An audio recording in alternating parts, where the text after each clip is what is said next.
이 시간 한번 기도할 때 하나님, 우리 민족 고유의 명절인 추석을 맞이해서 우리가 원근각처에 흩어져 있던 가족들과 또 귀한 교제 시간을 나누게 하심도 감사하고 먼저 감사했으면 좋겠고요. 그리고 또 이 시간 우리가 하나님을 향한 열심, 결국은 우리가 하나님 안에서 우리가 영원토록 함께하게 될 우리 믿음의 또 공동체 안에서 형제 자매 된 우리가 또 이 시간을 통해서 함께 교제하는 것, 말씀 안에서 함께 하나님의 계획과 뜻을 알아가는 것, 이 자리가 얼마나 복된 줄을 여러분 다시 한번 생각하셨으면 좋겠고, 오랜만에 만난 가족들과의 만남도 중요하고 감사한 일이지만 우리가 믿음 안에서 늘 하나님 말씀 가운데로 모이기를 힘쓰고 또 이 가운데 우리가 이 시간을 지킬 수 있는 것 얼마나 감사한 일입니까? 많은 사람들은 여러 가지 이유와 환경적인 핑계를 댈 수 있지만 그 모든 여러 가지 환경과 여건에서 우선순위를 지키기로 결단하는 거죠. 하나님 앞에서 우리가 이 시간 하나님 말씀을 듣게 된 것 너무나 감사합시다. 감사하고 또 우리가 사는 날까지 하나님이 우리에게 뜻하신 바를 우리가 분별하여 깨달아 알 수 있는 이 일들을 소홀히 하지 않는 그러한 우리 이끌림 교회 되게 해달라고, 그리고 이러한 말씀 안에서의 귀한 교제가 주님 앞에 서는 그날까지 우리에게 아름다운 또 신앙의 성숙으로 열매로 나타날 수 있는 귀한 시간 되게 해달라고 우리 시간 한번 기도하며 나아갑시다. 하나님 아버지 감사합니다. 주님, 민족의 고유 명절을 맞이하여서 하나님 원근각처에 흩어져 있던 가족들과 또 친지들을 돌아보며 하나님 또 그동안의 안부를 전하고 또 하나님이 베풀어 주신 그 사랑을 증거하며 하나님 귀한 사랑의 교제에 있게 하심을 감사합니다.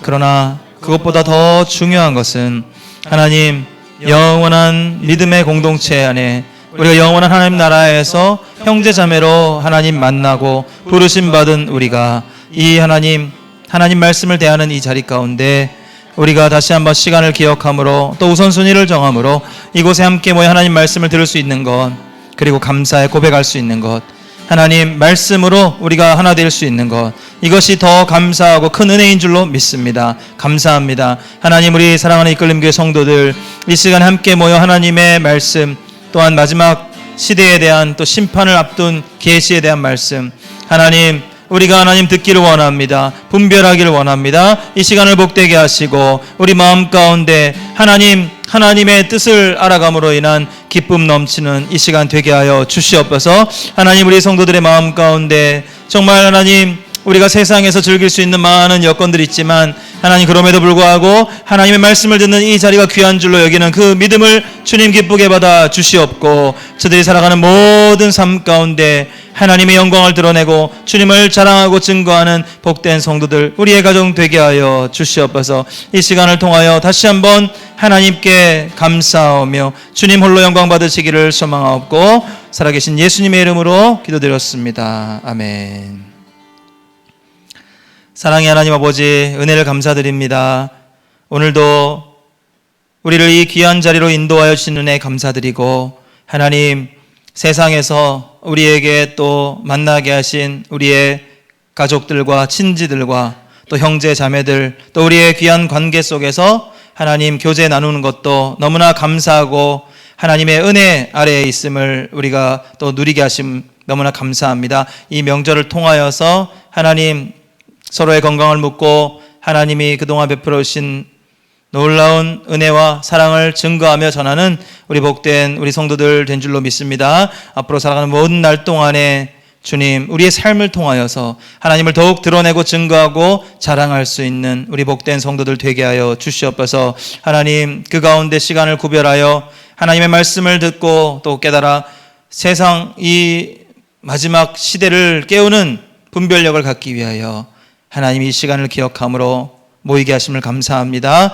하나님 이 시간이 복된 줄로 믿습니다. 이 시간을 통하여서 영원한 하나님 나라의 정말 천국의 백성으로 삼아주심도 감사하고 또 우리가 이곳에서 말씀 가운데 모이며 하나님의 뜻을 분별하는 이곳이 정말 하나님 천국에서 영원토록 주 앞에서 하나님의 뜻을 우리가 헤아리는 그 천국의 기쁨이 있는 자리가 아니겠습니까? 하나님 정말 그런 면에서 이 자리가 복된 줄로 믿고 감사하게 하시고, 하나님, 우리가 이 자리에서 다시 한번 우리가 하나님의 말씀을 듣사오니 우리의 귀를 열어주시고 우리의 마음을 열어주시고, 하나님, 이 시대를 살아갈 수 있는 지혜와 아버지 하나님께서 교훈하시는 그 교훈을 마음 가운데 새기는 하나님 복된 이 시간 되게 하여 주시옵소서. 우리 사랑하는 성도들, 하나님, 이 시간에 함께 참여하는 우리 흩어진 곳에 있는 모든 성도들, 아버지 마음을 모아 이 시간 함께 하오니 성령님 이 시간 함께 하셔서 충만한 은혜로, 또한 깨닫는 은혜, 정말 믿음으로 살기로 결단하는 그러한 믿음의 결단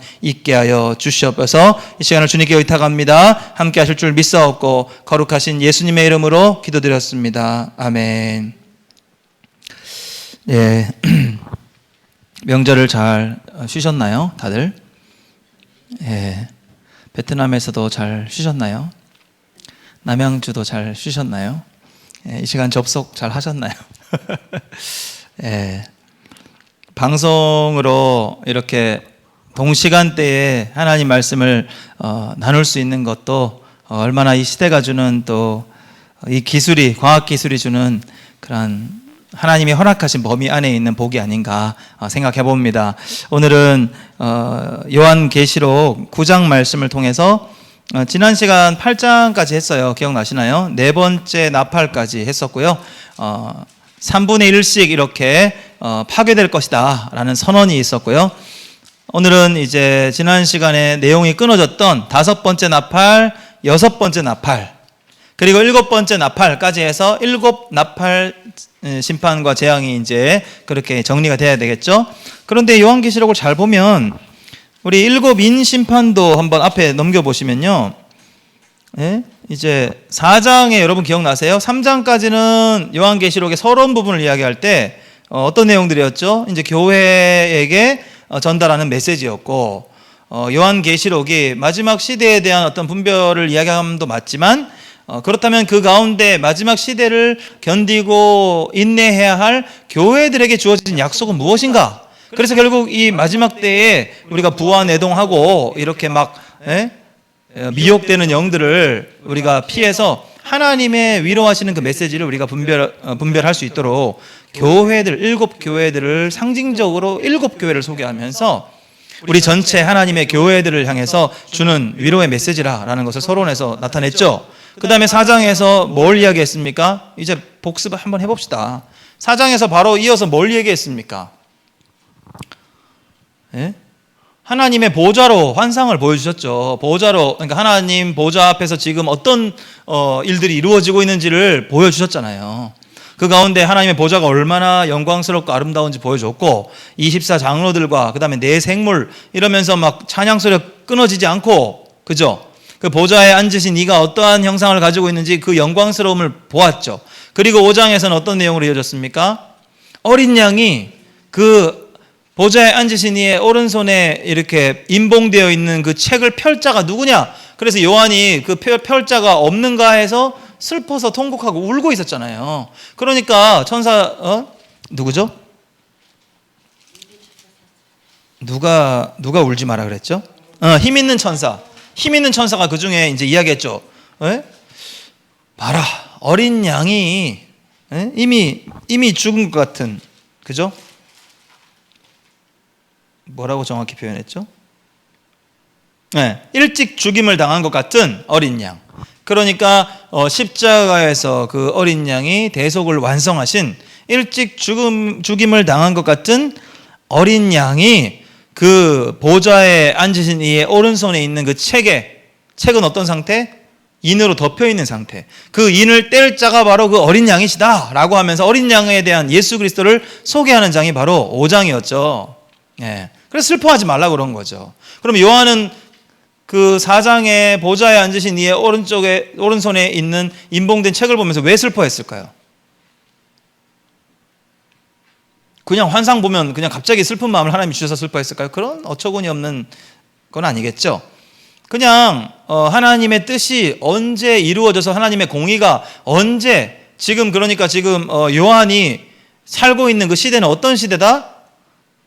믿음 때문에 고난을 당하는 시대다. 그러니까 고난 가운데 있는 자가 그 인을 떼서 하나님의 뜻이 담겨 있는 그 책대로 하나님의 공의가 선포만 되는 게 아니라 실시가 되어지고 그 하나님의 뜻대로 완성될 때가 언제인가 그것만 기다리고 있었던 거죠, 요한이.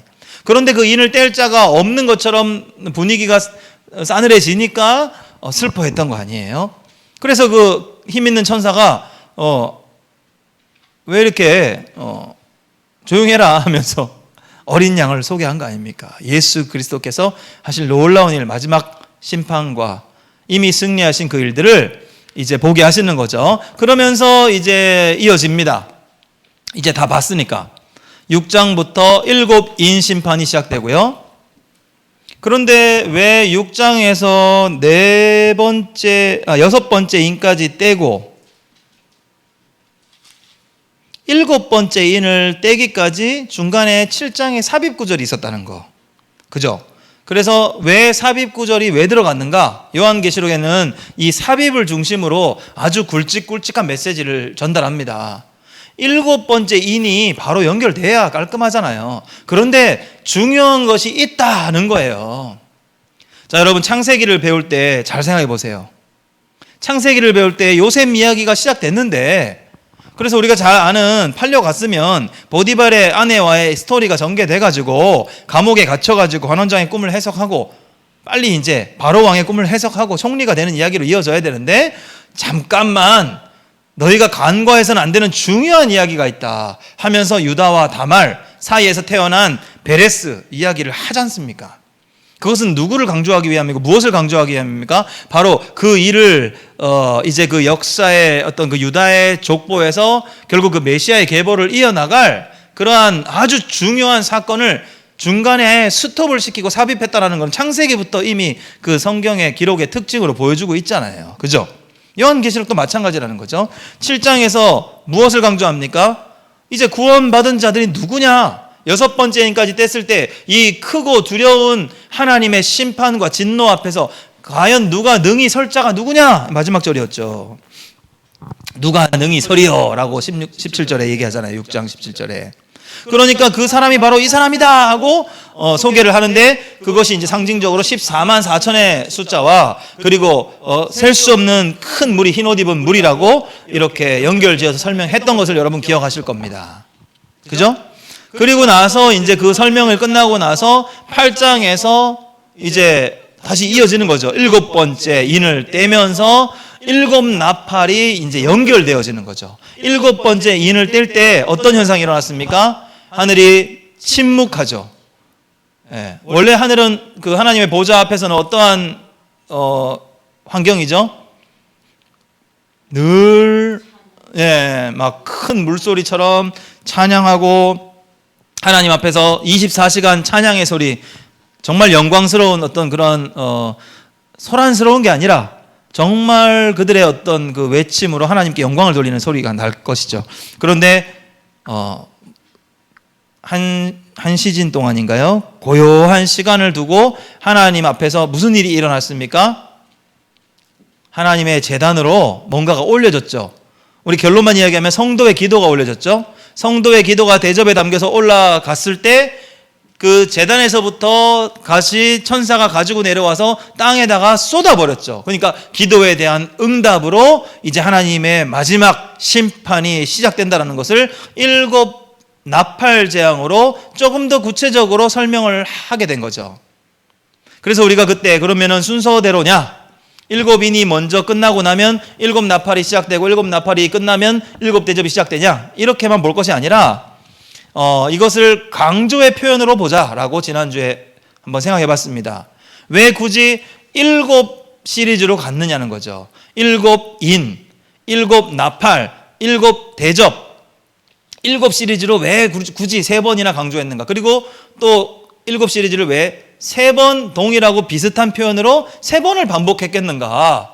성경에 나오는 가장 완벽한 강조의 숫자를 상징적으로 이야기하자면 단연 창조의 7일 이야기할 수 있겠죠. 그리고 삼위일체 하나님의 온전하신 완전하신 존재 방식인 3이라는 숫자도 이야기할 수 있을 것입니다.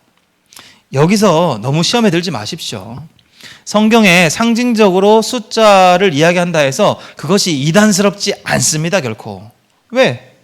성경에는 늘 반복해서 그러한 어떤 상징적인 숫자로 하나님이 또 사람들을 세우시기도 하고 부르시기도 하고 12지파로 세우신 것도 상징적으로 하나님이 완성형 하나님의 백성을 12지파로 부르시겠다 한들 그것을 우리가 온전한 하나님이 택하신 숫자라고 볼 수 있는 일이지 왜 그것이 문제가 되겠습니까? 그죠? 그래서 그렇게 해서 이제 7번째 인이 떼어지면서 성도의 기도가 올라갔던 그 결과로 이제 최후 심판이 다시 7나팔로 어떻게 또 구체적으로 실현됐는가를 7나팔 시리즈로 보고 있었던 겁니다. 그게 바로 이제 8장의 내용이었던 거죠. 됐죠? 그래서 첫 번째 나팔, 두 번째 나팔, 세 번째 나팔, 네 번째 나팔을 불었을 때 각기 이제 생각해 봅시다. 첫 번째 나팔을 불었을 때 어떤 땅이 3분의 1이 소실됐다. 뭐 한마디로 정리하면 그렇습니다. 그 다음에 두 번째 나팔을 불었을 때는 바다의 3분의 1이 이렇게 소실됐다. 그 다음에 세 번째 천사가 나팔을 부니 그 물들, 뭐 강이나 이렇게 물의 근원들 3분의 1이 먹을 수 없는 상태가 되었다. 쑥처럼 뭐 되었다 하잖아요. 그죠? 그 다음에 네 번째 나팔을 부니 해와 달과 1월 성신들 있죠? 해와 달과 별들의 3분의 1이 힘을 잃었다. 소실됐다. 자, 이런 내용입니다. 그리고 나서 지난주에 이제 독수리가 한 마리 등장하게 되죠. 13절에. 오늘 이 독수리 이야기부터 연결시켜 봅시다. 독수리가 큰 소리로 땅에 사는 자들에게 이렇게 얘기합니다. 화가 있으리니. 지금 화가 있어요, 없어요? 지금 이미 있어요. 이미 화가 연결되고 있는 상황에서 지금까지 이 화보다 더 우리가 정말 재앙과 같은 화가 있을 것이다 라고 이야기하면서 5번째 나팔, 6번째 나팔, 7번째 나팔과 이어지는 3종 화 세트를 이제 소개하는 거예요. 아시겠죠? 그래서 그렇다면 독수리가 왜 날아다니냐는 거죠. 독수리가 이렇게 사람 말을 흉내를 낼 수 있는 동물이라서 독수리가 날아다니는 건가요? 독수리를 상징적으로 우리가 의미를 이해할 수 있어야죠. 그렇잖아요. 그리고 독수리가 날아가면서 얼마나 큰 소리로 얘기하면 온 세계 열방이 다 들을 만큼 화가 있으리로다 라고 외칠 수 있나요? 그렇지 않지 않습니까? 그러니까 이 시대와 역사를 배경으로 독수리가 왜 하필 하나님이 독수리를 상징적인 동물로 이렇게 내세우셨을까? 여러분 독수리 하면 떠오르는 게 있나요?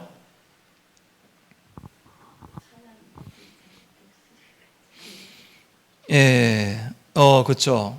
성경에서도 독수리가 날개치며 올라감 같다. 힘있게 날아가는 어떤 짐승을 상징하기도 하고요. 그리고 보좌 앞에 네 생물 중에서도 독수리의 형상이 있었죠. 그죠? 에스겔이 본 생물 중에서도 독수리의 형상이 있었죠. 그것은 그 누구보다 세상을 꿰뚫어 볼 수 있는 힘과 그리고 누구보다 빠르게 이렇게 힘있게 일할 수 있는 어떤 그 능력이 있다. 그것도 맞습니다.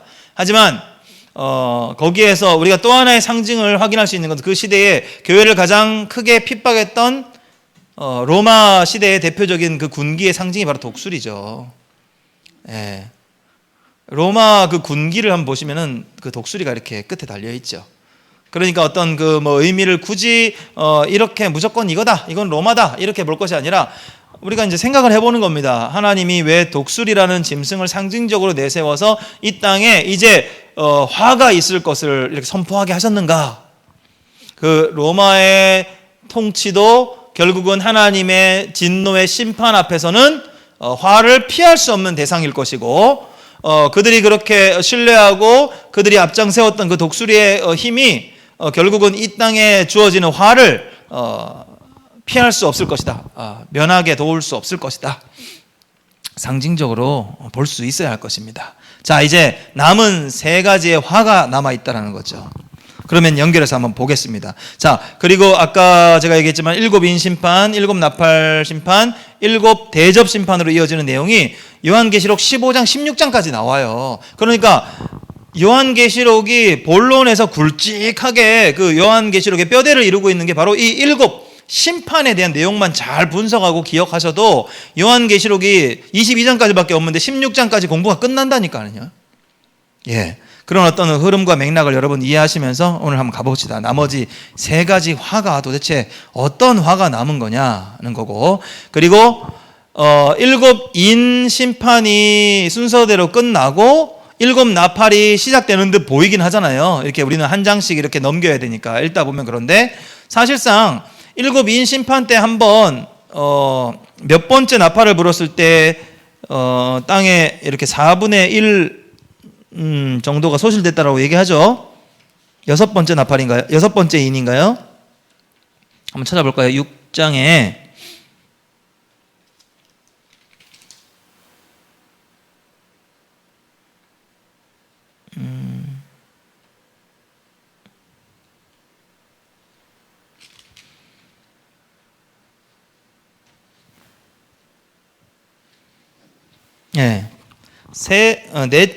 넷째 인을 뗄 때 이렇게 청황색 말이 나왔을 때 그 탄자의 이름이 사망이라 그랬고 음부가 그 뒤를 따라서 나왔다 그래요. 그러면서 땅의 4분의 1의 권세를 얻어서 검과 흉년과 사망과 땅의 짐승들로서 땅의 4분의 1의 그 권세를 힘을 얻어가지고 이제 심판을 진행했다라는 내용이 나옵니다.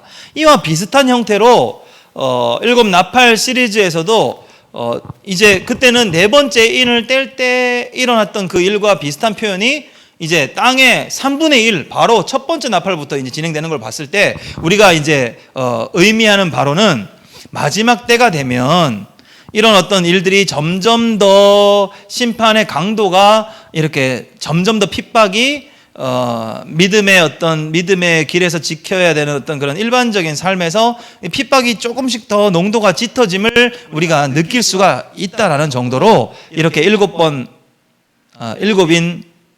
일곱 나팔, 일곱 대접 재앙의 순서가 진행되면 될수록 강도가 조금 더 핍박과 어떤 그런 어려움에 심판의 어떤 그 농도가 짙어진다, 이렇게 정도만 생각하면 되지, 이거를 순서대로 너무 일어나게 되어 있다, 반드시 뭐 지진이 먼저 나고 땅이 먼저 소실되고 바다가 그 다음 소실되고 이러한 일들로 너무 이렇게 문자적으로 순서적으로 이렇게 해석할 필요는 없을 것 같습니다. 왜 제가 이 주의를 하라고 말씀을 드리냐면, 너무 문자적 이렇게 순서대로 기록된 대로 이게 순서대로 반드시 일어나야 된다, 이것이 믿음이다 라고 가다 보면 여러분 성경에서 나오는 많은 상징적인 어떤 부분들을 전부 다 문자적으로 해석하려다 보면 이상한 대로 이상한 이론으로 빠질 수 있다는 거죠. 특히 계시록을 볼 때는 더 그러하죠. 왜냐하면 구약에서 이미 그 상징적인 어떤 비유로 충분히 해석이 되었던 거를 계시록에서 다시 한번 그와 비슷한 형태로 상징으로 하나님의 심판에 대한 두려움을, 엄중함을 나타냈는데 구약에서는 조용히 넘어갔던 게 계시록에서는 그냥 못 넘어가겠다, 이런 것들이 많다니까요. 주의를 하시기 바라고요. 자, 그래서 순서대로 되어지는 심판이라는 해석보다는 점점 더 그 핍박과 그 마지막 때에 대한 어떤 그런 어려운 일들이 더 이렇게 피부에 와닿는 강도가 세질 것이다. 그래서 일곱인 심판 때는 네 번째 인이 떨어졌을 때 4분의 1의 권세를 가지고 이제 어렵게 했다면, 이제 나팔 재앙 시리즈에서는 첫 번째 나팔부터 땅의 3분의 1, 그죠? 4분의 1보다는 3분의 1이 더 농도가 세지 않습니까? 3분의 1이 더 많다는 거 아시죠? 그래서 그렇게 더 점점 더 강도가 세졌다, 이렇게만 이해를 하시면 될 것 같고요. 자, 그래서 독수리가 아직 남은 세 가지의 화가 더 있다. 9장을 이제 같이 한번 읽어봅시다. 오늘은 9장을 볼 것이니까 1절부터 11절까지 한 목소리로 읽어봅시다. 1절부터 11절까지 시작. 다섯째 천사가 나팔을 불매 내가 보니 하늘에서 땅에 떨어진 별 하나가 있는데 그가 무저갱의 열쇠를 받았더라. 그가 무저갱을 여니 그 구멍에서 큰 화덕의 연기 같은 연기가 올라오매 해와 공기가 그 구멍의 연기로 말미암아 어두워지며 또 황충이 연기 가운데로부터 땅 위에 나오매 그들이 땅에 있는 전갈의 권세와 같은 권세를 받았더라. 그들에게 이르시되 땅의 풀이나 푸른 것이나 각종 수목은 해하지 말고 오직 이마에 하나님의 인침을 받지 아니한 사람들만 해하라 하시더라. 그러나 그들을 죽이지는 못하게 하시고 5달 동안 괴롭게만 하게 하시는데 그 괴롭게 함은 전갈이 사람을 쏠 때의 괴롭게 함과 같더라. 그날에는 사람들이 죽기를 구하여도 죽지 못하고 죽고 싶으나 죽음이 그들을 피하리로다.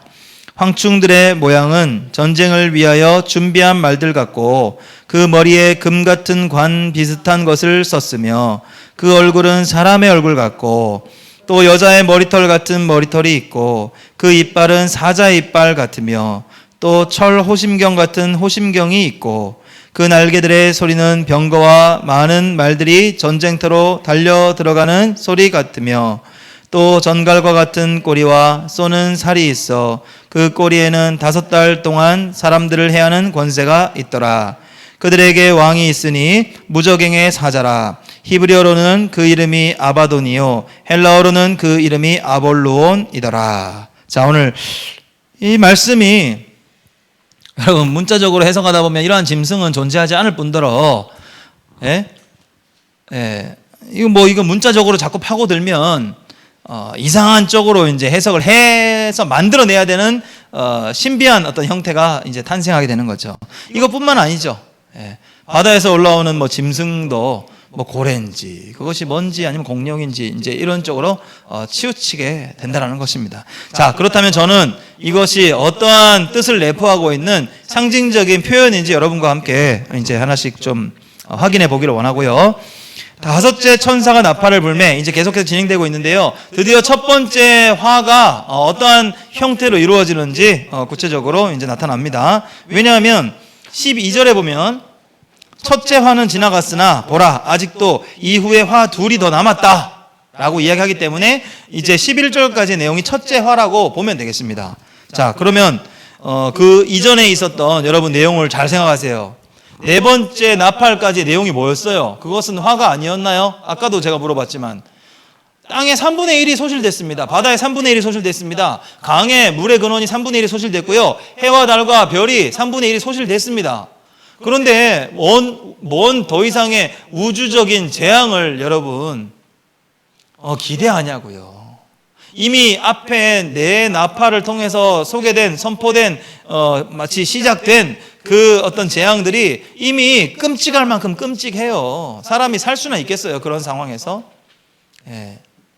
여러분 솔직히 말해서 해와 달과 별이 3분의 1이 소실되고 힘을 잃으면 지구의 밸런스가 그대로 살아있겠습니까? 이상하게 되겠죠. 그 다음에 해수면 이런 것도 분명히 우리는 잘은 모르지만 뭔가가 우리가 살기 정말 어려운 화가 이미 진행되고 있습니다. 그래서 이걸 너무 순서적으로 보지 말자는 거죠. 우리가 살아있는 역사 이래로 계속해서 이러한 다양한 상징 의미를 담고 있는 이러한 형태들은 계속해서 우리에게 이루어지고 있고 점점 더 이 핍박이 심해질 것이다라는 것을 우리가 그것만 생각하자는 거죠. 자, 5번째 나팔을 불 때 하늘에서 땅에 떨어진 별 하나가 있었대요. 이것부터 여러분 문자적으로 해석하면 이미 하늘에서 별이 하나 떨어졌으면 이것이 정말 여기서 이미 큰 재앙이죠. 별 하나가 의인화돼서 표현되지 않습니까? 무저갱의 열쇠를 받았대요. 그러면 이 무저갱의 열쇠를 가지고 무저갱의 구멍에 열쇠로 열 수 있는 이 사람이 누굽니까? 아니, 이 대상이 누구예요? 이 별이.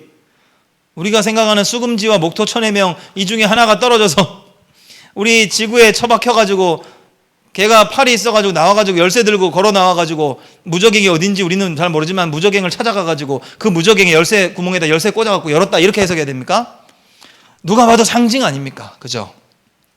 매주 제가 이렇게 강조하는 이유가 있습니다. 여러분 너무 문자적으로 이것을 너무 비판적으로 이야기하시는 분이 있단 말이에요.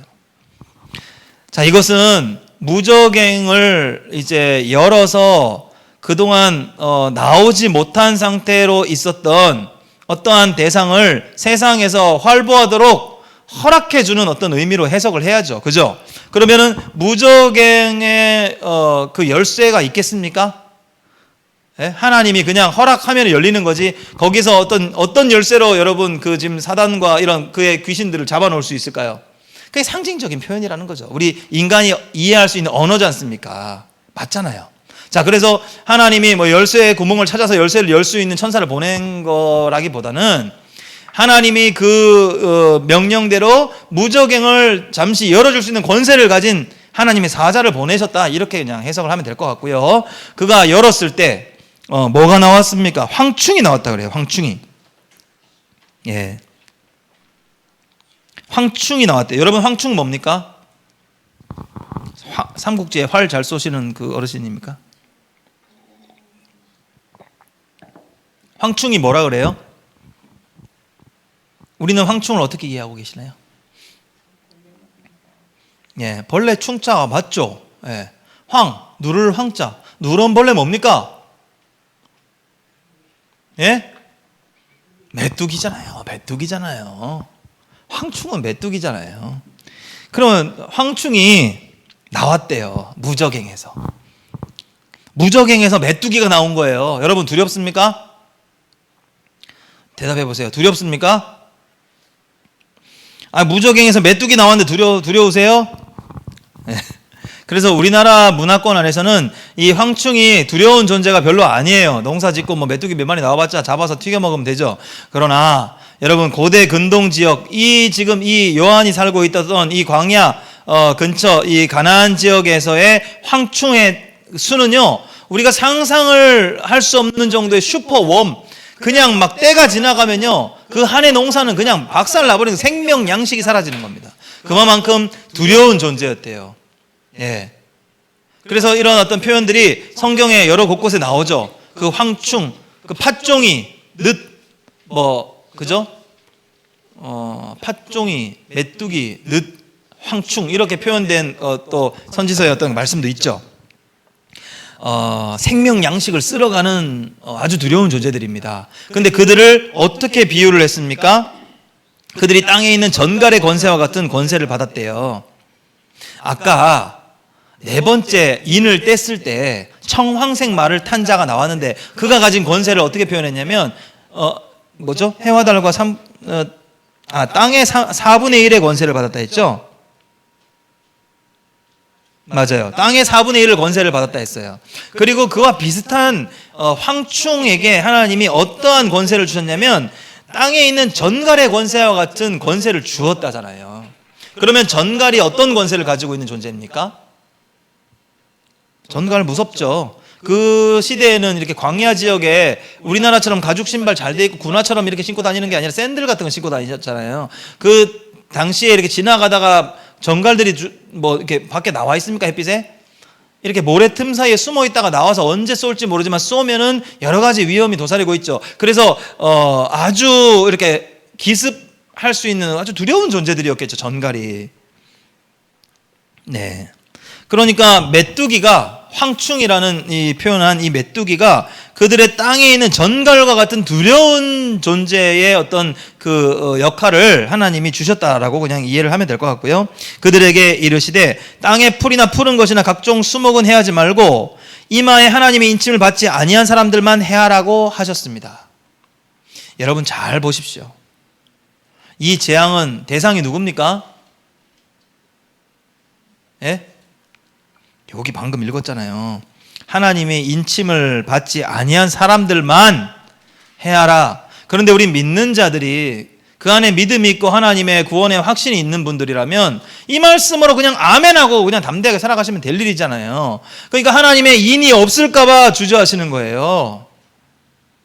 이런 황충이 전갈의 권세를 가지고 내가 살아가고 있는 시대에 나의 모든 식량을 다 쓸어갈까 봐 두려워가지고 이러한 어떤 시험을 당함을 이제 싫어해서 또 휴거를 기다리고 계시는 건 아닌지요.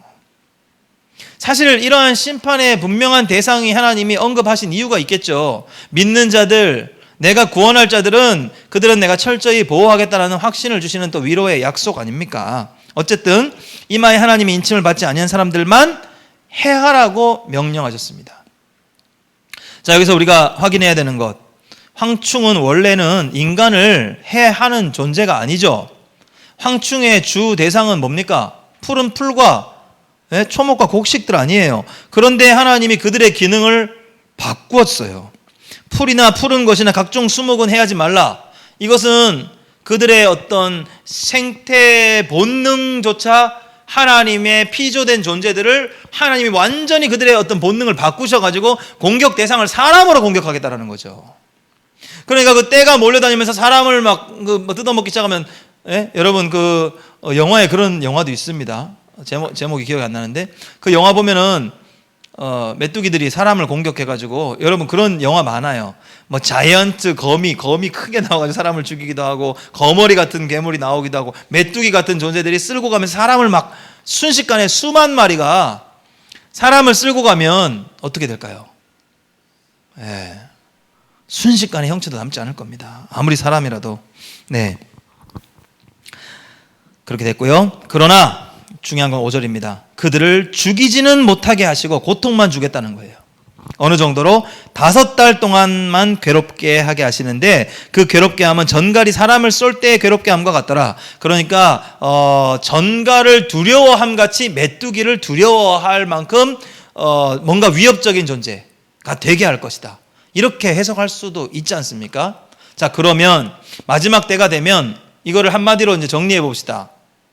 우리가 전갈은 쏘이면 죽게 되니까 두려워했는데, 메뚜기는 만만해가지고 뭐 별 이렇게 우리한테 위협적인 요소가 되겠어? 라고 생각했던 그 존재를 들어서 하나님이 그들에게 생명 양식을 다 쓸어버리고, 그리고 생명 양식을 쓸어버리는 두려움이 아니라 오히려 사람의 생명을 갉아먹는 정말 두려운 존재들로 하나님이 이용하시겠다는 거죠.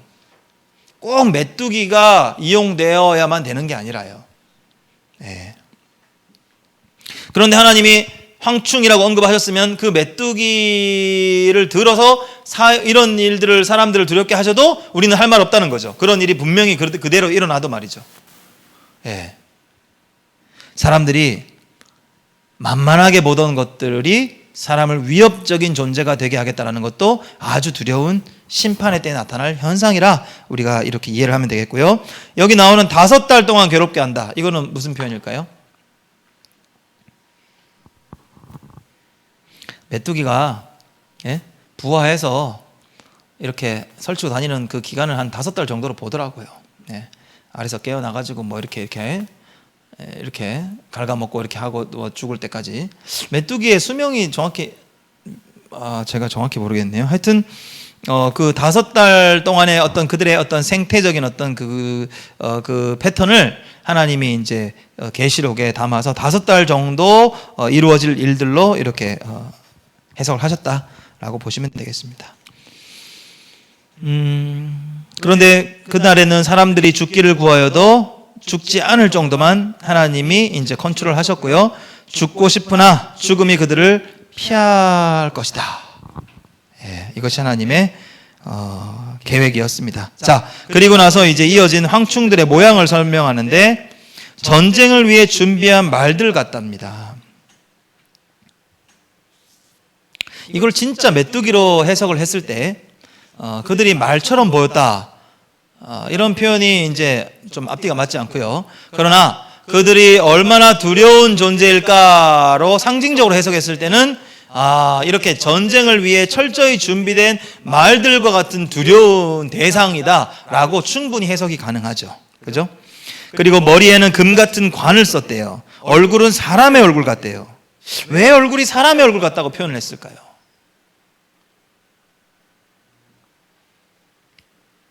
이것이 진짜 뭐 사람의 얼굴 같이 뭐 인면허가 있듯이 인면 메뚜기 황충입니까? 너무 이렇게 문자적으로 이렇게 하실 필요는 없을 것 같고요. 이것이 어떠한 형태로 우리에게 위협적인 요소가 될지를 우리는 상상만 할 뿐인데, 두려운 것은 우리가 만만하게 보았던 그 대상들이 결국 그들의 어떤 자연 생리적인 것들을 역행하면서까지 우리에게 강한 두려움으로 올 수도 있다라는 것을 하나님이 이 피조 세계를 통해서 사람에게 큰 두려움을 주시는데, 그들의 모든 것을 생명 거의 근처까지 파괴하시고 위협하실 텐데, 죽고 싶어도 죽지는 못할 만큼 하실 것이다. 여러분, 여기까지만 해석하는 것이 옳지 않겠습니까? 그리고 여자의 머리털 같은 게 있대요.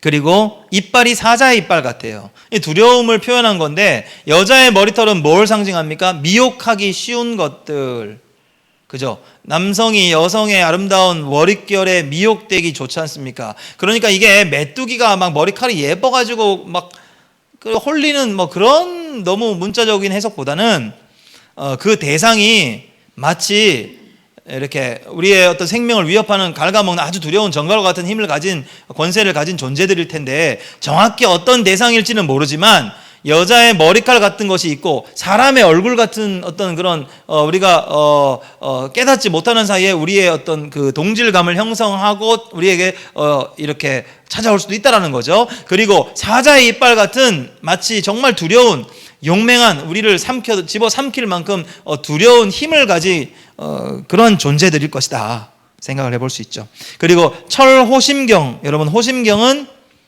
갑옷이잖아요. 가슴을 보호하는 흉갑 같은 거 아닙니까? 그래서 철호심경 같은 호심경을 찾다. 그리고 날개소리, 황충이니까 당연히 날개가 있겠죠. 날아다니니까.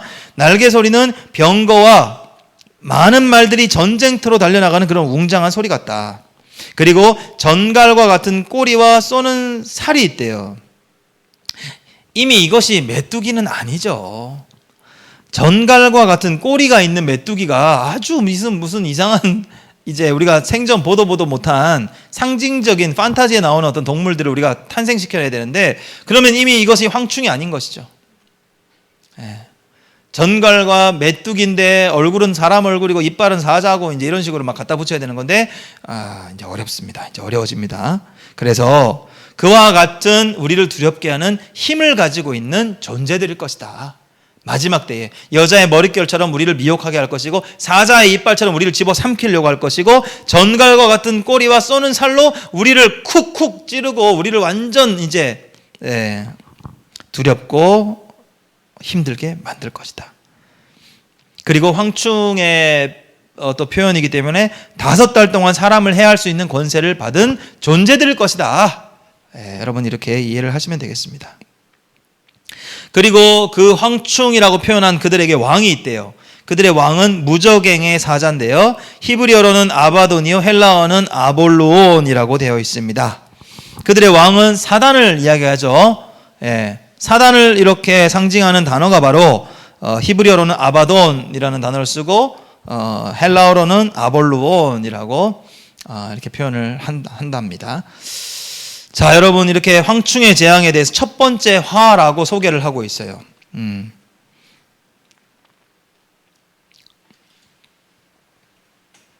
계속해서 이제 두 번째 화도 한번 봅시다. 보고 나서 정리를 하겠습니다.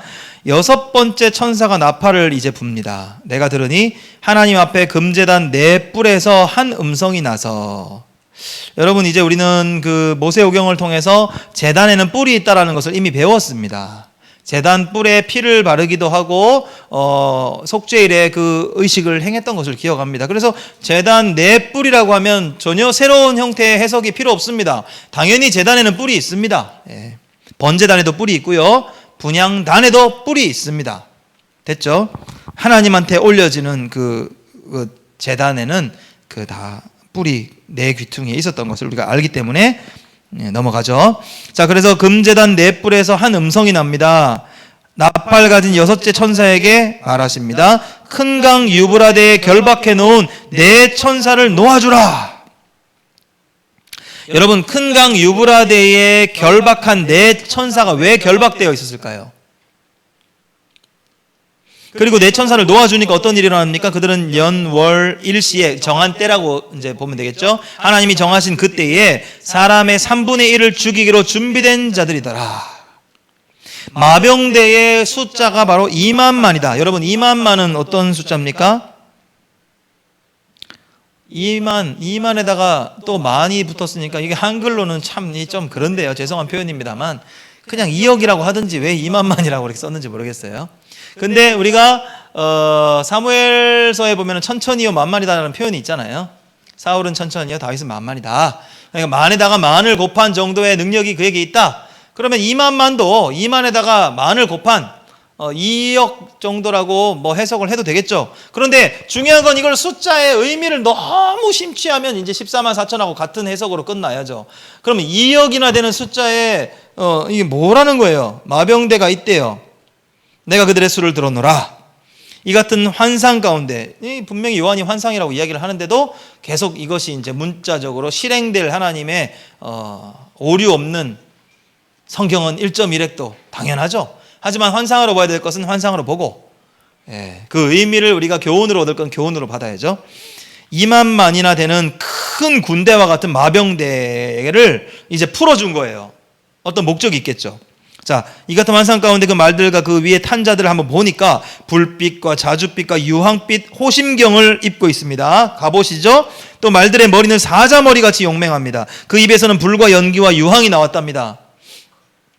여러분, 그 게임 좋아하시는 분들은 게임에 보면 아주 막 끝판 대장이 막 타고 나오는 말들 보면요, 눈에서 막 불 나고요, 막 입에서 연기 막 나고요, 엄청납니다. 두렵습니다. 그리고 과거에 SF 영화 이런 것들도 보면 어떤 말탄 그 유령이나 흑기사 막 나올 때, 그죠? 그 영화 고스트 라이더라는 그 영화도 보면 니콜라스 케이지가 그 막 죽었는데 삶을 얻어가지고 해골이 돼가지고 막 나올 때 오토바이가 막 불 확 나고 막 연기 유황처럼 막 이렇게 자줏빛으로 막 엄청 막 화려하지 않습니까?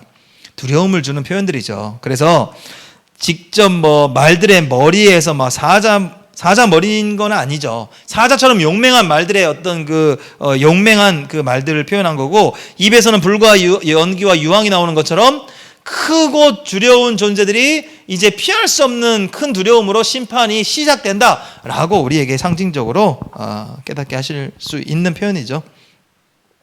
자, 그리고 그들이 불과 연기와 유황이라는 이 세 가지 재앙으로 표현된 이 재앙을 가지고 자기들의 입에서 나오는 불과 연기와 유황으로 사람의 3분의 1이 죽임을 당했대요. 네. 여러분, 그러면 이 2억이나 되는 이 마병대가 어떠한 상징으로 표현됐다라고 우리가 해석을 할 수도 있을 것 같고요. 그러면 그 당시에 사람들이 이 말탄 자들에 대한 두려움이 있었기에 요한을 통해서 하나님이 이 마병대 2억 명이나 되는 거대한 군단과 같은 마병대의 숫자가 얼마나 두려운가를 느끼게 하셨겠죠, 상징적으로. 그러면 그 시대에, 로마 시대에 말이죠, 이 당시 로마 시대니까, 로마 시대에 유브라데 강, 큰 강 유브라데 쪽에서 결박되어 있던 네 천사라고 표현하면서 그들이 뭔가 그 선을 넘지 못하도록 그들이 지금 뭔가 딱 잡고 있던 그것을 이제 놓아주라. 이제 결박을 푸는, 그러니까 이제 하나님이 그 경계를 넘지 못하도록 하나님의 은혜로 그의 사람들을 지키려고 붙들어 놓은 그것을 이제는 해제하겠다는 표현으로 이해하면 되는 거잖아요. 당시에는요, 로마가 가장 두려워했던 존재들이, 제가 아까 일곱인 할 때 첫 번째 인을 뗄 때 잘 생각해 보세요. 첫 번째 인을 뗄 때 어떤 일이 일어났습니까? 그래서 계속 복습을 할 수밖에 없는데요. 6장 1절 가봅시다. 7인 중에 하나를 떼시는데 그때 내가 들으니 네 생물 중 하나가 우레소리와 같이 말하되 오라 하기로, 이제 갔는데 흰 말이 있대요. 흰 말을 탄 자가 활을 가지고 있고요, 면류관을 받은 자예요. 그러니까 그 면류관은 승리의 면류관이에요. 전쟁에서 늘 승리하는 용사죠. 그래서 면류관을 받고 나아가서도 이기고 계속 이기려고 하는 두려움으로 그 하나님의 피할 수 없는 심판이 시작되는 것을 첫 번째 인을 뗄 때 이미 그 두려운 존재들, 그때 제가 한번 이렇게 얘기한 적이 있습니다. 로마인들이 가장 두려워했던 말 타고 활을 쏘는 용맹한 부족이 있었다고. 바로 파르티아인들, 나중에 그 페르시아인들이죠. 그 페르시아인들은 마병대가 엄청 두려운 존재들로 다가왔고요. 2억 명이나 되는 그 마병대의 숫자가 그 말의 얼굴이 막 사자와 같이 용맹하고, 그들이 막 활로써 얼마나 기동력 있게 사람을 이렇게 죽이고 이렇게 빠지고 하는지 로마에게는 아주 골칫거리였고요. 그 시대에 그 파르티아인들에 대한 두려움을 모르는 사람이 없을 만큼 로마의 접경 동쪽, 그죠? 동쪽이잖아요. 로마의 동쪽이 그 페르시아 파르티아인들의 주 거주지입니다. 그래서 이 큰 강 유브라데에 결박되어 있다는 표현은 그 유브라데 강을 중심으로 그 동쪽에서 넘어오지 못하도록 결박하고 묶어 놓았던 그 모든 제한을 해제하고 그들을 통해서 얼마든지 심판이, 크고 두려운 심판으로 쓸어버리겠다라는 표현으로 충분히 그 시대와 역사적인 배경을 가지고 이해할 수 있죠. 이렇게 이야기하면은 이제 목사들이 정면 승부를 피하는 겁니까? 아니죠.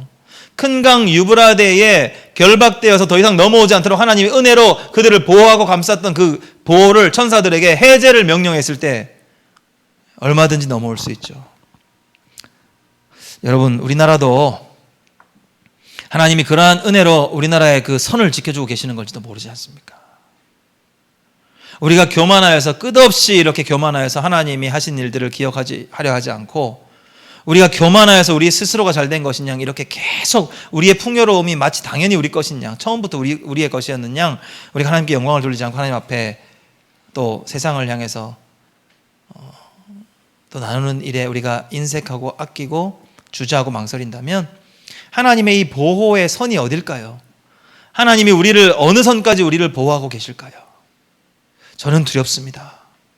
저는 두렵고요. 그 보호의 그 선을 만약에 이 요한계시록에서 큰 강 유브라데의 그 동쪽에서 넘어오지 못하도록 하나님이 막았다고 것을 이제 결박을 풀어준다라는 표현으로 우리가 해석이 가능하다면 오늘날 우리의 삶 또한 안전하지 않을 것이라는 두려운 마음을 가져야 되지 않겠습니까? 자, 그렇게 우리가 충분히 이해할 수 있으리라 믿습니다. 자, 그래서 마병대 수가 2만만이고 그들의 수가 두려울 만큼의 2억이나 되는 큰 숫자죠. 왜? 그 당시에는 2억이라는 군대가 상상도 할 수 없는 숫자입니다. 여러분, 오늘날의 현대전에도 2억이라는 숫자가 몰려올 수 있는 가능한 숫자가 아니지 않습니까? 한 군대가 10만 명이 죽으려 해도 오래 걸리죠. 핵폭탄이 터지면 몰라도. 그러니까 마병대가 2억이라는 숫자가 몰려온다는 것은 그냥 어마어마한 그냥 그 큰 두려움으로 온다라고 해석을 하면 되겠죠. 예. 그리고 그들의 말들의 입에서 무슨 불과 연기와 유황이 나오겠어요. 그냥 그들이 그렇게 심판의 특징적인 불의 심판, 연기의 심판, 유황, 하늘에서 떨어지는 그 유황의 어떤 그 심판과 같은 두려움으로 그들이 3분의 1이 죽임을 당하게 될 것이다. 이것도 딱 3분의 1이라기보다는 하나님의 은혜인 3분의 2가 보존되었다는 것을 은혜로 감사할 숫자라는 거죠. 그래서 그 일들이 선제적으로 일어날 것이다. 예, 그리고 역사 가운데 일어났고요. 로마가 멸망을 당할 때 여러분 어떤 수순으로 멸망당했는지 여러분 기억하십니까? 한번 관심 있는 분들은 찾아보시기 바랍니다. 자, 그리고 이 말들의 힘이 어디에 있다 합니까? 원래 말들의 힘은 어디 있어야 돼요? 말의 힘이 어디 있습니까? 네, 다리 쪽에 있어야죠. 말이 이게 이빨이 튼튼하다고 막 잡아먹고 그러진 않잖아요. 근데 이 말은 지금 힘이 어디에 있습니까? 뱀 같은 꼬리에 있다 그래요. 꼬리에 머리도 달렸대요.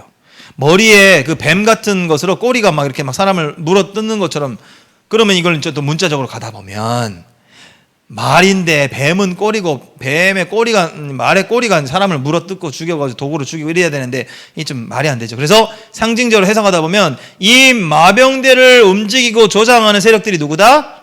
뱀처럼 상징되어지는 사단의 수하들이다. 사단의 호시탐탐 노렸던 그 일들을 하나님이 이제 더 이상 제한하지 않고 막지 않겠다. 확실히 열어놓아 버리겠다. 그리고 그들이 무자비하게 달라들어서 그들의 어떤 수하들의 어떤 사단의 수하들처럼 아주 지독하게 파괴시킬 것이다 라고 이제 이해할 수 있을 것입니다. 자, 중요한 것은 20절 21절이기도 한데요, 이 재앙에 하나님이 3분의 1이 죽는다 했죠. 3분의 1은 은혜로 아직도 살 수 있는 기회를 주셨다 했죠. 하나님이 기회를 주셨을 때는 다 이유가 있겠죠. 하나님이 왜 3분의 1만 먼저 심판하셨을까요? 3분의 2 가운데 회개하고 돌아올 수 있는 기회를 주시는 거죠. 우리 하나님은 늘 사랑이 많으신 분이잖아요. 그런데 20절에 뭐라고 나옵니까?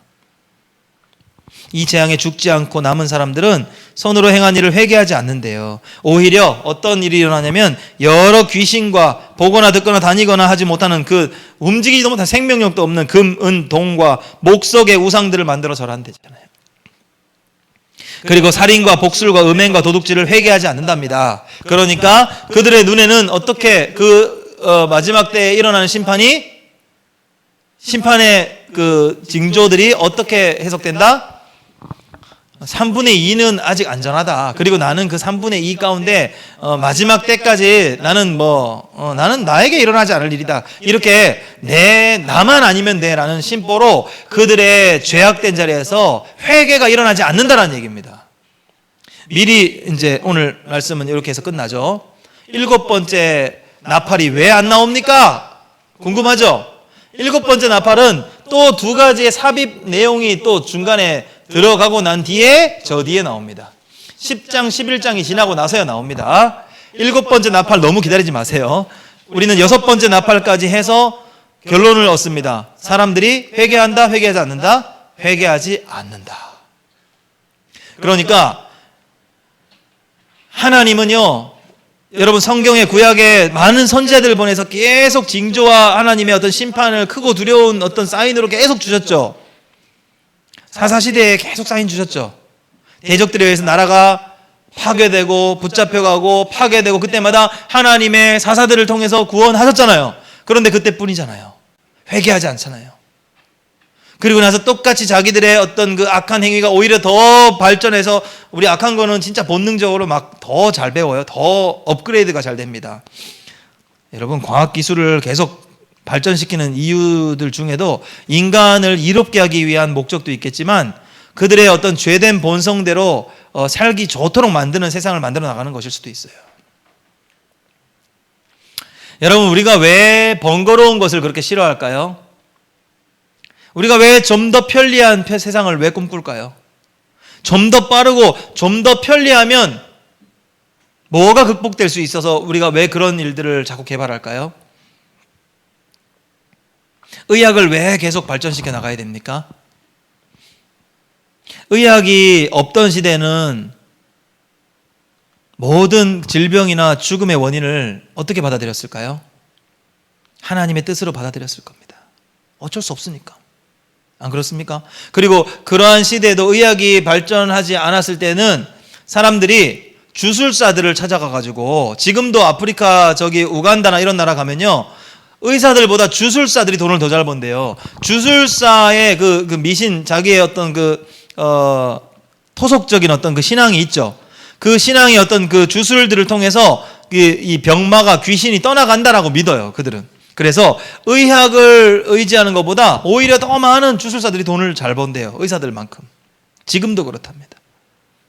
과거에는 그냥 뭐 아니면 또였어요. 그냥 질병이 생겨서 죽게 생겼으면 하나님이 나에게 허락하신 때가 여기까지인가 보다 하고 순응했죠. 그리고 자연으로 돌아간다, 뭐 하나님 믿지 않는 사람들은 이상한 형태로 또 주술을 하면서 했겠지만, 하나님 믿는 사람들은 그것에 대해서 많은 자신의 어떤 삶을 회개하고 준비할 수 있는 기회로 찾아갔을 겁니다. 그러나 오늘날 우리 교회 다니는 우리 성도들 가운데 질병이 생기면 당장 회개부터 하는 게 아니라 당장 병원에 가서 유능한 의사들 앞에 줄을 서지 않습니까? 하나님 앞에서 아니라고 할 수 있습니까? 그것이 정직한 고백일 것입니다. 그러나 오늘 이 말씀을 통해서 우리가 다시 한번 생각했으면 좋겠습니다. 마지막 때에 우리가 만만하게 여기던 그것이 큰 두려움으로 우리에게는 정말 우리가 상상하지도 못했던 핍박의 어떤 통로로서 돌아올 수도 있다는 것을 황충의 예를 통해서 우리가 다시 한번 생각했으면 좋겠고요. 그리고 우리의 경계를 지켜주던 하나님의 은혜가 6번째 나팔을 부러짐과 동시에 그것이 제한이 해제가 되면 로마 시대에 로마의 그 동쪽 경계 라인을 지키고 형성하였던 그 파르티아인들이 큰 두려움, 마병대가 얼마나 두려웠겠습니까? 그러나 그 모두가 알고 있던, 그들이 넘어오기만 하면 우리나라 초토화될 것이다라고 알고 있던 그 큰 두려움을 가진 존재들이 하나님의 명령에 의해서 제한이 해제가 되는 때에 그들이 말탄 그 말들이 2억 마리나 되는 말들이 꼬리에 그 권세가 막 사단이 막 사람을 막 영혼을 집어 삼키듯이 뱀으로 표현되지 않습니까? 그렇게 무섭게 짓밟고 심판이 이루어질 수 있다는 사실이 얼마나 두려워해야 됩니까? 오늘 우리 주변에도 충분히 우리가 이때 당시의 말씀과 비슷하게 해석할 수 있는 환경에 우리가 살고 있음에도 불구하고 정말 더 두려운 것은 그러한 일이 진짜 눈앞에 나타나도 38선이 붕괴되고 막 밀고 들어가고 막 해도 3분의 1 정도만 만약에 우리가 이제 타격을 입고 부자들은 여전히 뭐 안전하겠죠. 우리나라 뭐 육군들이 잘 막아주겠죠. 뭐 어쨌든 3분의 2가 안전하다면 회개는 하지 않는다라는 겁니다.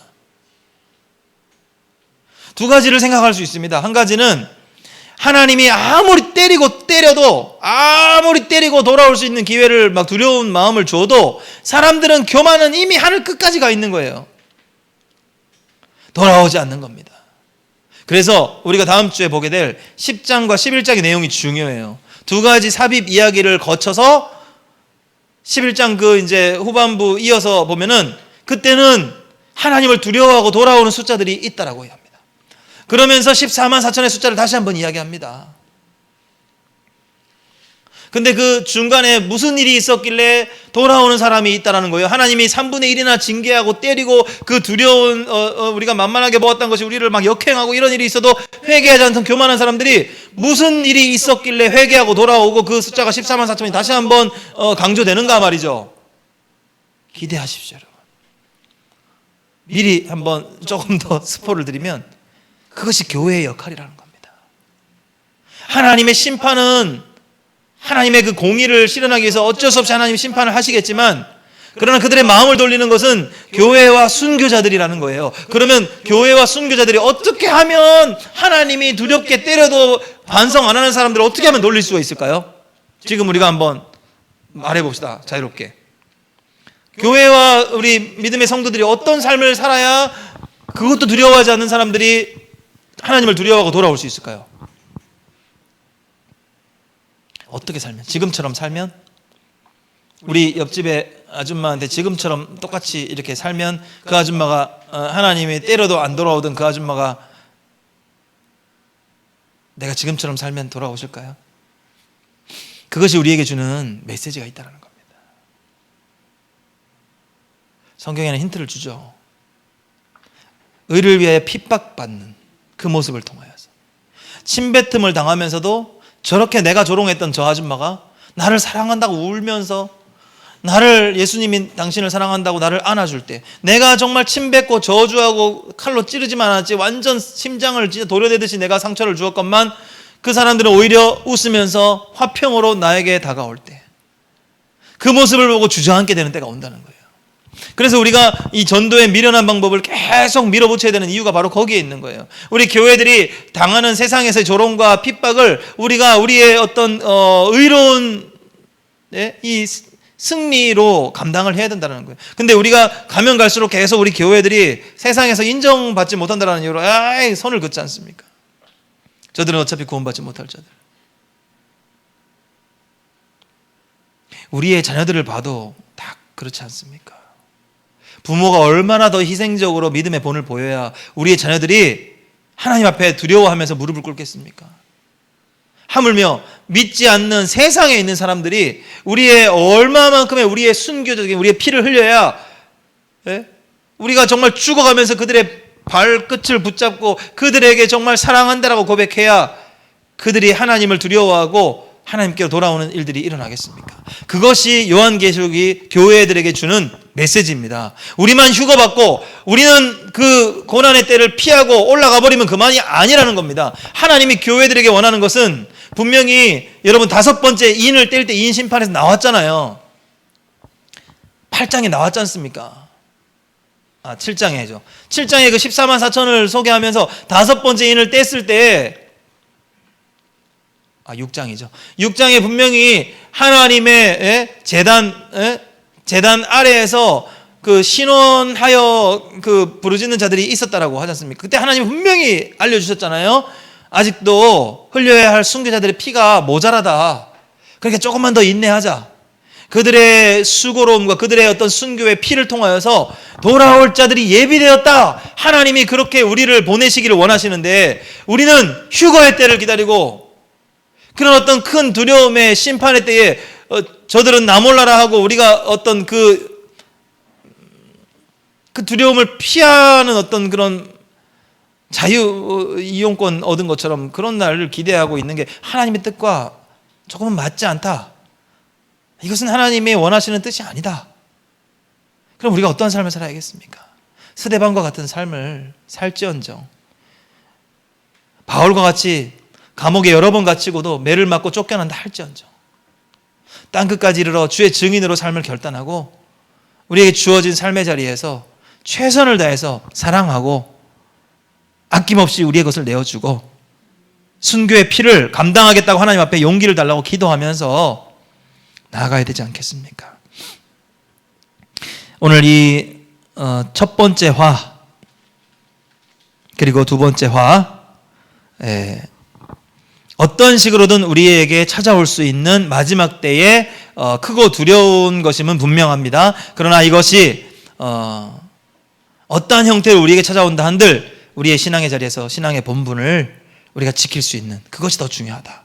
그리고 이러한 마지막 징조와 큰 두려움의 일들이 일어난다 할지라도 사람은 눈 하나 깜짝하지 않습니다. 회개하지 않습니다. 돌아오지 않아요. 우리가 전도지 한번 나눠줘가지고 올 것 같으면요 너무 쉽죠. 한 영혼을 주께로 돌아오게 하는 일이 그래서 정말 어렵습니다. 우리의 희생적인 노력이 우리의 진짜 끝까지 그 사람이 정말 한평생 나를 거절한다 할지라도 내가 그 사람을 끝까지 포기하지 않고 붙들고 기도하고 찾아가고 사랑하고 배신당하고 그러면서도 웃어주는 거 참 어렵습니다. 그것이 바로 성도의 삶이라는, 그것이 바로 교회의 존재의 목적이라는 거.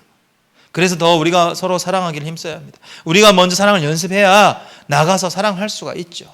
우리가 서로 용서해야 하는 이유도 바로 그것입니다. 우리가 용서할 줄 알아야 세상에서 성도로서 살아갈 수가 있는 거예요. 우리가 용서도 못하면서 무슨 성도로서 살아갑니까? 우리가 먼저 헌신해야 되는 거예요. 우리가 먼저 희생을 여기서 연습해야 되는 거예요. 하나님 앞에서 희생도 못하는 사람이 어떻게 이웃을 향하여 희생을 하겠습니까? 하나님 앞에 희생하는 훈련부터 해야죠. 하나님 앞에 헌신을 하지도 못하면서 어떻게 내가 알지도 못한 사람한테 헌신해봤자 무슨 의미가 있습니까? 그래서 하나님 앞에서 우리가 먼저 믿음으로 결단해야 된다는 것이죠. 사랑하는 여러분, 오늘 이 말씀으로 정리합시다. 그리고 여러분 계속해서 인심판, 나팔 심판을 통해서 우리가 좀 나타나는 어떤 그 심판의 그 대상들이 마치 출애굽의 10가지 재앙 안에서 좀 비슷하게 패턴이 이렇게 조금은 다르게 순서적으로는 좀 다르지만 황충도 메뚜기가 이미 10재앙 가운데 포함되어 있다는 거 여러분 기억하시죠? 여러분 그러면은 출애굽을 하시기 위해서 하나님이 출애굽이 우리에게 주는 교훈이 뭐였습니까? 구원이었지 않습니까? 하나님이 이 땅에 10가지 재앙을 퍼부었다 해서 그 10가지 재앙의 순서로 꼭 나타나지 않는다 해도 하나님이 그 10가지 재앙이 상징하는 바가 뭐였습니까? 애굽이 그렇게 우상으로 만들어서 섬기던 이 땅에 그 곡식의 신, 풍요의 신 이런 다 그들의 신들을 깨부신 거 아닙니까? 하나님이 우상들을 깨부신 심판이었어요. 그러한 상징이 이미 출애굽기에 나타났다면 그 10가지 재앙의 표현들을 빌려서 요한이 순서만 다르게 다시 한번 마지막 때에 이러한 심판이 있을 거라고 했을 때는 그것이 꼭 메뚜기여야만 되는 것 필요 없어요. 그냥 하나님이 우리가 의지하고 있던 그 모든 것들을 다 깨부시고 박살내고 우리가 음란하도록 그렇게 믿고 따르는 그 우상들을 하나님이 심판하고 믿지 않는 자들에게 하나님이 그들에게 깨달을 수 있는 기회를 주시고 두렵게 한다라는 그런 메시지로 정리하면 될 것이죠. 오늘 말씀을 기억하면서 우리가 한번 기도하는데요. 이 시간 기도합시다. 기도할 때 먼저는 감사해야 돼요. 우리가 기도할 때마다 늘 빼놓지 말고 감사해야 될 이유가 너무 많지 않습니까? 그리고 오늘 말씀에 분명히 하나님이 선을 그어주셨네요. 너무나 감사하죠. 이 큰 화는 누구에게 작정된 화라는 겁니까? 하나님이 출애굽 당시에 그 10가지 재앙을 통해서 어느 대상들을 향해서 10가지 재앙을, 그의 백성들을 향해서 재앙을 하셨습니까? 아니잖아요.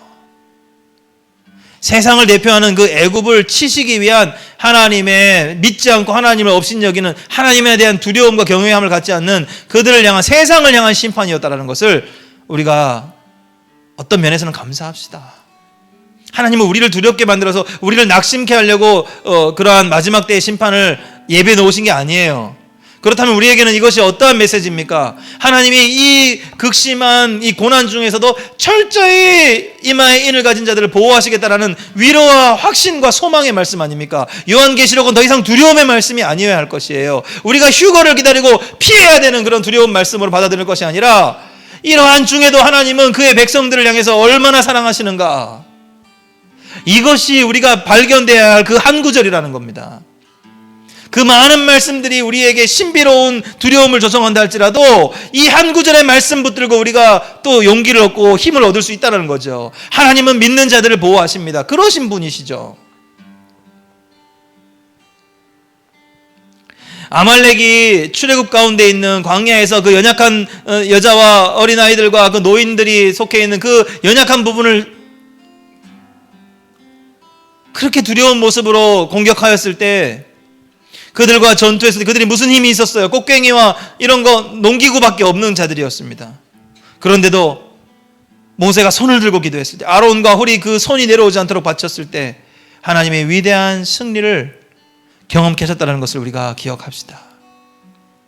우리가 아무것도 내세울 수 없고 아무 힘도 없는 교회처럼 보입니까, 여러분? 우리에게는 하나님이 함께 하시는 그런 가장 강력한 보호막이 있다는 겁니다. 그리고 우리에게는 기도의 능력이 있다는 것이 얼마나 감사합니까? 더 기도하고 마지막 때에 우리가 세상을 분별하면서 더 기도하고 기도하여서 하나님의 은혜에 감사하고 때마다 그 마지막 징조와 나타나는 일들을 우리가 조금씩 더 강하게 느낄 때마다 우리의 믿음을 더 견고히 세워나가고 그리고 하나님이 원하시는 그 뜻을 기억하고 그 뜻대로 살아가기를 다짐하고 결단하는 거예요. 뭡니까? 순교자들의 흘려야 할 피가 더 필요하다.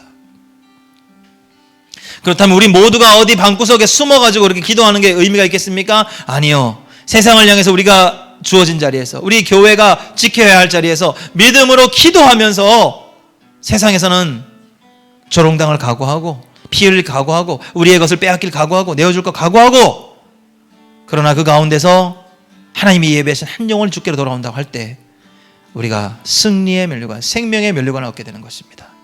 이러한 교훈을 우리 교회와 우리 성도들에게 주고 계신 말씀입니다. 오늘 이 말씀 기억하면서 먼저 감사하시고 그 극심한 고난 중에서도 우리를 보호하실 것을 우리가 믿는 믿음 아래서 세상을 향해서 하나님이 원하시는 그 뜻대로 우리 교회가 감당해야 될 그 몫을 순종하겠습니다. 우리가 성도의 삶으로 살아내겠습니다. 하나님 믿음 더하여 주십시오.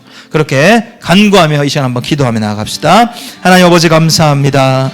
주님, 오늘 또 나팔재앙 하나님 5번째 나팔과 6번째 나팔을 통하여서 하나님 세상을 두렵게 하는 하나님 큰 심판과 하나님 화가 시작될 것을 우리가 하나님 아버지 보게 하심을 감사합니다. 하나님 그 가운데 더욱 감사한 것은 하나님의 심판의 대상은 하나님의 택한 백성들이 아니요 하나님 정말 하나님의 인을 받지 못한 하나님 믿지 않고 하나님 불신자들의 아버지 저들의 두려움을 통해서라도 하나님 그들이 다시 한번 깨닫고 주께로 돌아오기를 원하는 아버지의 마음이 있기 때문에 감사합니다. 또한 하나님 우리가 그 화를 당연히 하나님 아버지 하나님의 보호함 가운데 면할 수 있다는 것에만 만족할 것이 아니라 하나님 정말 하나님이 그렇게 두려움으로 심판함에도 불구하고 그들이 하나님 회개하지 않고 돌이키지 않는다는 말씀이 하나님 아버지 얼마나 안타까운지 모릅니다. 하나님 아버지 정말 우리를 보호하시는 은혜 감사합니다. 우리를 지키시는 은혜 감사합니다. 택한 자들을 향해서 한량없이 은혜와 사랑을 베푸시는 하나님을 인하여 감사와 영광 올려드립니다. 하나님 그러나 동시에 두렵습니다. 아버지 세상이 회개하지 않고 돌이키지 않는다 할 때 하나님 그 일을 우리의 삶을 통하여 하나님 교회를 통하여 성도들의 하나님 아버지 희생과 헌신을 통하여 하나님이 그들이 돌아오는 일들을 이루기를 원하시는데 하나님 우리는 그것을 하나님 아버지 믿음으로 아버지 감당할 자신이 아직 없습니다. 준비가 되어 있지 않아요. 하나님 그것이 두렵습니다. 그것이 두렵단 말입니다. 하나님 아버지 용서해 주십시오. 하나님 피할 길을 찾았고 편한 삶을 추구했고 하나님 아버지 그저 하나님 아버지 세상 속에서 하나님 표 안 나게 하나님 그들과 잘 어울리고 싶었습니다. 하나님 그러나 하나님 아직도 흘려야 할 순교자의 피가 모자라다라고 하시고 하나님 아버지 그들의 수가 찰 때에 마지막 공의가 이루어지는 하나님 아버지 확신의 때를 우리에게 알려주셨는데 하나님 나만 아니면 돼 라는 심보가 있습니다. 나는 그렇게 살고 싶지 않은 하나님 그러한 믿음의 고백입니다. 하나님 이 정직한 고백이지만 하나님 이것이 하나님 나의 삶의 끝이 될까 두렵습니다. 아버지 우리 사랑하는 우리 이끌림교회 우리 성도들 우리의 삶이 하나님께 기억되기를 원합니다. 하나님의 예배하신 영원 하나님의 생명의 면류관 우리가 하나님 받아 누리기를 원합니다. 하나님 이러한 삶을 결단하게 하여 주십시오. 정말 하나님이 찾으시는 그 한 사람으로 살아가게 하십시오. 하나님이 이 시대에 하나님 분별하고 깨어있는 교회로 하나님 사용하기를 원하실 때 우리 이끌림 교회가 하나님 아버지 하나님 앞에 준비된 교회로 서게 하여 주십시오. 하나님 그래서 하나님 7교회에게 그렇게 말씀하셨습니다. 이기는 자에게 내가 생명의 면류관을 주리라. 하나님 이기는 교회에게 하나님 그것을 하나님 약속하신 것을 기억합니다. 우리 이끌림 교회가 이기는 교회가 되게 하여 주십시오. 우리 이끌림 교회 성도들이 하나님 아버지 이 마지막 환난의 때에 아버지여 주저함 없이 믿음으로 우리에게 주어진 자리에서 하나님 성도의 본으로 살아갈 수 있도록 주님 도와주시옵소서. 우리의 희생과 우리의 사랑, 우리의 헌신과 우리 하나님 앞에 믿음을 지킴으로 하나님 많은 영혼들이 주님께 회개하고 주님을 두려워하며 돌아오는 놀라운 일들이 일어나게 하여 주시옵소서.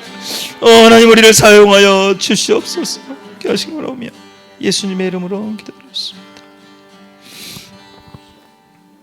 사랑이 많으신 하나님 아버지 감사합니다. 주의 말씀을 들을 때마다 하나님 감사할 이유가 너무나 많습니다. 하나님 지금까지 우리를 지켜주신 은혜도 감사한데 우리 민족을 기억하셨고 그 가운데 태어나게 하셨고 그 가운데 이렇게 풍요로운 시대를 살게 하신 것 너무나 감사합니다. 하나님 오늘날 코로나가 시작되면서 하나님 우리의 모임을 우리가 폐해야 되고 흩어져야 되고 하나됨을 힘쓰고 싶어도 힘쓸 수 없고 정말 성도들이 점점 더 믿음의 자리에서 이탈하는 현상들이 나타나고 하나님 이러한 때에 우리가 더 믿음을 견고히 해서 하나님 앞에 서야 하는데 마지막 때에 하나님이 주시는 사인으로 알고 우리가 정말 우리 교회로서 잘 감당하고 있는지 우리가 성도로서 우리가 하나님 앞에 바로 서 있는지를 우리가 생각해야 할 이때에 이 시대가 주는 어쩔 수 없다는 여러 가지 이유와 핑계거리 삼아 하나님 앞에서 교회로서의 본분을 놓치고 있는 것은 아닌지요. 성도로서의 삶의 자리에서 우리가 이탈하려고만 하고 그것이 상식처럼 어쩔 수 없다는 이유로 핑계거리 삼고 있는 것은 아닌지요. 하나님 두렵습니다. 하나님 두렵습니다. 우리에게 정해진 때가 언제까지인지 우리는 알 수 없으나 하나님 이미 나타나고 있는 여러 가지 일들을 볼 때 두렵습니다. 하나님 깨어있게 하여 주시옵소서. 주님 우리 교회에게 원하시는 자리에서 우리 이끌림 교회 세워진 줄로 믿습니다. 하나님 이 자리에서 우리가 핍박과 조롱과 우리가 정말 의를 위하여 핍박을 당한다 할지라도 우리가 지금 당한 이 고난은 아무 고난도 아닌 줄로 생각합니다. 하나님 초대교회의 믿음을 지키기 위하여 사랑을 실천하기 위하여 가난한 자를 돕기 위하여 그들이 어떠한 삶을 살았는지를 다시 한번 하나님 기억합니다. 하나님 우리는 아무것도 내놓지 않았고 우리는 아무것도 헌신하지 않았고 우리는 아무것도 희생하지 않았습니다. 하나님 그저 할 수 있는 정도만 하나님 형식적으로 신앙생활을 해온 것은 아닌지요. 하나님 두렵습니다. 두렵습니다.